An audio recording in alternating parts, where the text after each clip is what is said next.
Lights, camera, action!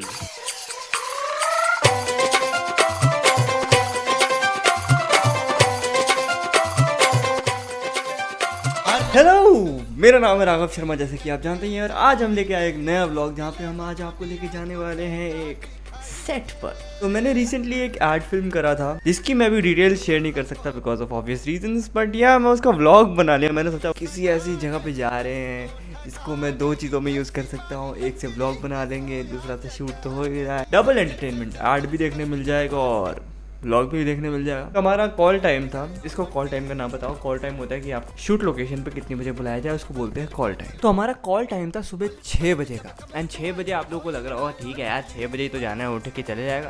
लेकिन जहाँ पे हमको जाना था दैट प्लेस वो स्टिकली बॉटम। क्या बोला तूने? आई नो ये नाम सुनने में थोड़ा ऐसा लगता है, बट ठीक है, जितना इसका अतरंगी नाम है उतनी ही सुंदर ये जगह थी। एंड ये जगह थी गुड़गांव से भी आगे जाकर, और मैं रहता हूँ नॉर्थ दिल्ली में, तो मेरे को वहाँ पे जाने के लिए कम से कम 2 से ढाई घंटे लगते हैं। तो फिर मैंने सोचा कि चलो ठीक है 3:30 बजे उठेंगे, 4 बजे निकलने का सोचा था।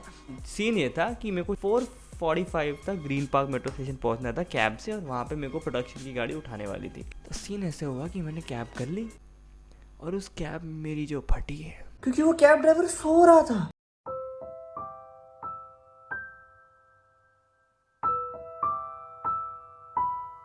और पता है मेरी क्या हालत थी?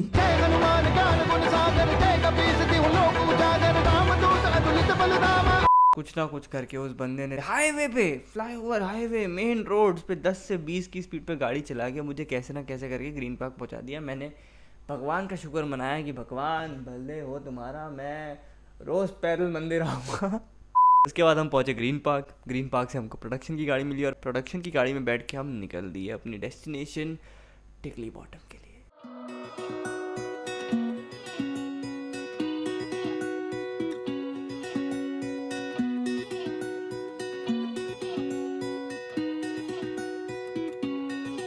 अब जब हम एक सेट पे जाते हैं तो वहाँ पे भिन्न भिन्न प्रकार के लोग होते हैं। कुछ लोग होते हैं प्रोडक्शन से, कुछ लोग होते हैं लाइटिंग एंड साउंड से, कुछ लोग होते हैं कैमरा, अलग अलग क्रू है, अलग अलग लोग होते हैं जो अपने अपने कामों में लग जाते हैं। और कुछ लोग होते हैं आर्टिस्ट, मेरे जैसे लोग जो वहाँ पे जाके व्लॉगिंग शुरू कर देते हैं। ये तो हम लोकेशन में पहुँचे। लोकेशन काफ़ी सुंदर थी, तो मैंने सोचा थोड़ा सा वहाँ पे ऐसे ही शूट वूट कर लेते हैं। बिकॉज वो काफ़ी सुंदर फार्म हाउस था एंड वहाँ पे स्विमिंग पूल था, वहाँ पे बहुत सारी चीज़ें थी, तो मैंने सोचा थोड़ी सी शूटिंग कर लेते हैं। आओ दिखाऊं।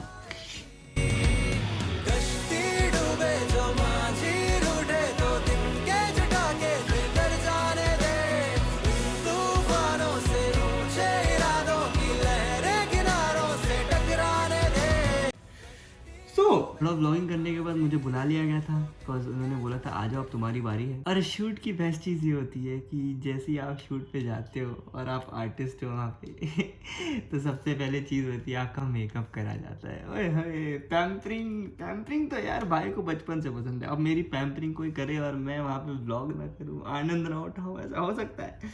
तो मैं वहाँ पे जाके बैठ गया और वहाँ पे मेरा मेकअप हो रहा है।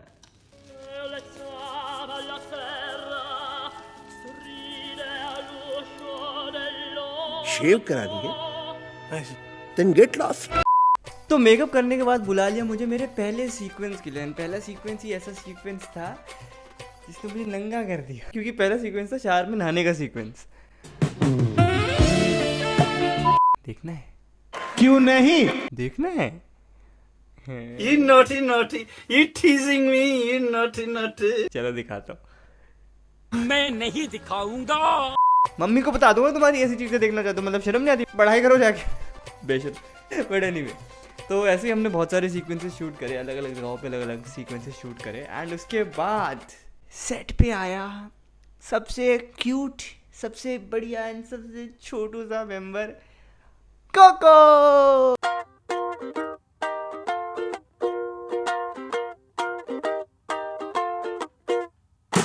मैं चला शहर से दूर नदी के ओर।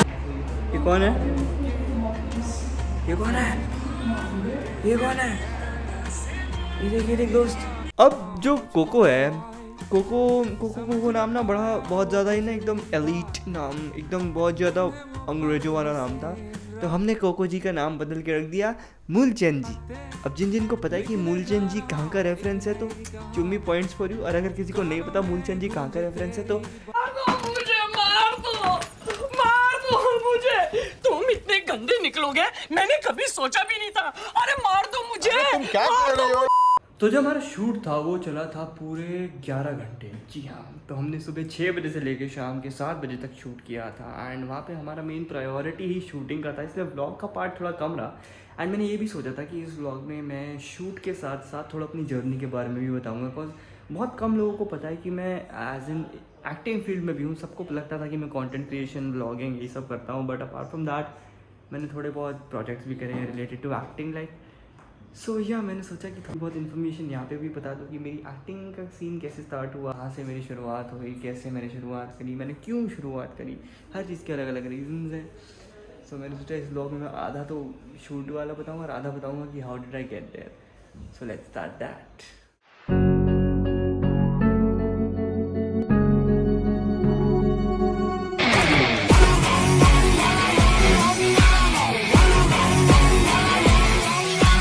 मेरी जर्नी इस तरीके से शुरू हुई थी कि जब मैं 11th क्लास में था तो मुझे एक ट्यूशन का मैथ्स का एग्ज़ाम बंक करना था, बट मेरे को कोई रीज़न नहीं मिला था। बट अपेरेंटली उसी दिन स्कूल में ड्रामेटिक सोसाइटी के ऑडिशंस हो रहे थे and I was like why not. तो उस दिन मैंने स्टेवा किया एंड मैंने सोच लिया था कि चलो देखते हैं, एंड आई गॉट थ्रू। मैं सोसाइटी में सिलेक्ट हो गया। उस साल हम लोगों ने स्ट्रीट प्लेस किए स्कूल में, हमारी पूरी 10 से 12 लोगों की टीम थी। उसके बाद आई डिसाइडेड कि वाओ दिस इज़ फन, तो let's continue doing this college में भी। तो कॉलेज में जाके सीखा, कॉलेज में 3 से 4 साल थिएटर किया, प्रोफेशनल थिएटर अलग से किया।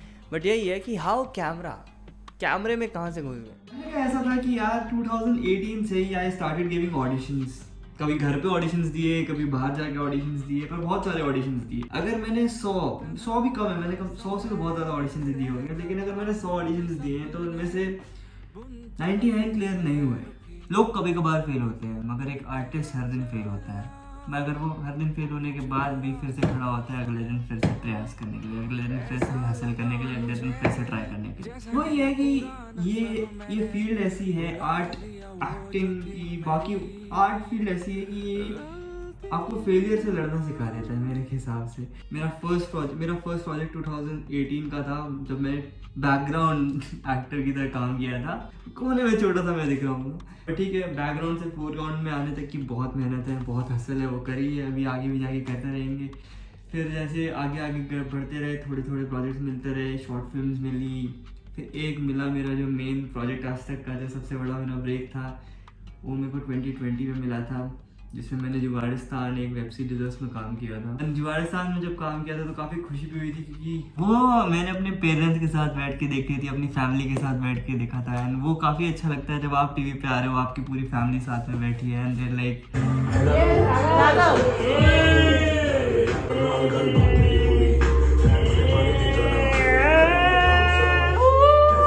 वो काफ़ी प्राउड वाली फीलिंग होती है, तो काफ़ी अच्छा लगता है। मेहनत और स्ट्रगल हर फील्ड में, बट आई गेस ये फील्ड आर्टिस्ट को सरवाइव करना सिखा देती है। और यही मैं करा 2018 से 2022 हो गया, 2016 से 2022 आ चुका है। कुछ ना कुछ प्रोजेक्ट हम ढूंढ रहे हैं, हम हसल कर रहे हैं, मेहनत कर रहे हैं, रोज़ कुछ ना कुछ करते रहते हैं। कभी यहाँ पे कंटेंट बना रहे हैं, कभी ऑडिशंस दे रहे हैं। मैं आज कल भी एक ऑडिशन दे कर आया हूँ, पता नहीं कुछ फेल होगा, सक्सेस हुआ, किसी को कुछ नहीं पता यार। हर कोई कभी ना कभी कुछ ना कुछ सीख ही रहा है। मैं भी कुछ सीख रहा हूँ, आप भी कुछ सीख रहे हो। तो वही है, मैंने बस एक चीज़ सीखी है इस फील्ड से कि चाहे मेहनत कितनी है, कितना भी फेलियर फेस कर लो, बस रुकना नहीं है। और मैं रुका नहीं। यही है, जो छोटी छोटी मेहनत रोज़ कर रहे हो उसके फल कभी कभार मिल जाते हैं, धीरे धीरे मिलते हैं, तो धीरे धीरे ही सही, लेकिन किसी दिन ज़रूर फाड़ के निकलेगा, इतना भरोसा खुद पर ज़रूर है। यही था यार आज की वीडियो में, एंड बाकी पसंद आए तो do share with your friends and do subscribe if you haven't yet. तब तक मिलेंगे किसी और दिन किसी और व्लॉग में, तब तक के लिए शाबाश। यही है मेरी दास्तां, यही है मेरी दास्तां, सुनानी थी मुझे जो